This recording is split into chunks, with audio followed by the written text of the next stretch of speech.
Yeah.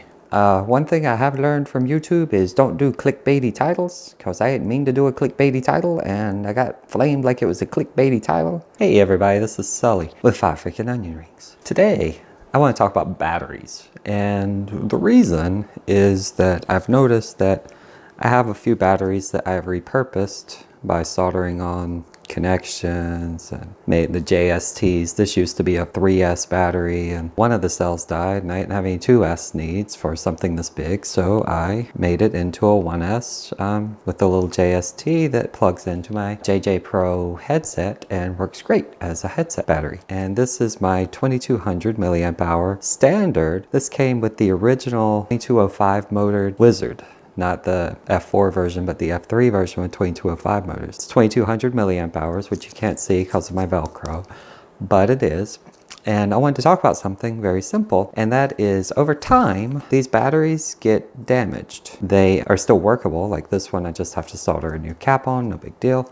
I've done that repeatedly 3 or 4 times. And each time's an adventure because I have to make sure I do wires one at a time so I don't cross them and I don't short circuit them. And I don't do anything stupid. And I always inspect for damage. This one has been remarkably good, except it's 3S, so it's not like you can fly too fast, but I've had some tremendous wrecks with this battery. And it's now 2 years old, and it still charges to full capacity, gives me 4 minutes of flight time, and it's amazing. Cheapo battery, it's only a 25C, but you know, it gets me in the air on my Wizard, and I like it. Actually, it gets me on my new Wizard, which is an F4 board with 2306, 2700 kV motors. It's a great battery.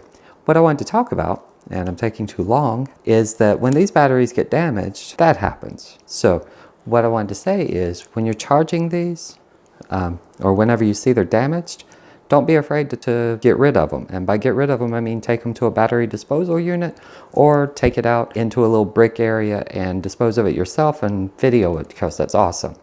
But these are extremely flammable. Even this one, if you puncture it when it's fully charged, it will create some puff and a smoke, and then the flames come out, and the next thing you know, your house burned down. And that's not cool. Not cool at all. That's all I got to say about that. This one has twice as much energy per cell and 3 times as many cells. So it's at 6 times as much energy. So if this one were to go by overcharging, poof, big fire. This one to go, poof, big enough fire. And if you're charging inside your home, it will burn down. So what I'm trying to say, if you've been watching the background, is do not do something stupid with your batteries. Cheap batteries or expensive batteries, they're still the same chemistry inside, little tweaks here and there, and it's still a basically loaded, it's not a loaded bullet. You have to damage it or you have to do something to it. But I guarantee you, if you try hard enough, you will do something to it. And it will go poof, and you'll let out the magic smoke, which lets out the magic flames, which burns down your house. So don't be that guy. Thanks so much. We'll be back with some funny stuff, but today I just happened to see too many fire videos, and I don't want to see that. But if you could, give me a like and a thumbs up down below. Let me know what you think, and we'll talk to you later. Thanks. Bye.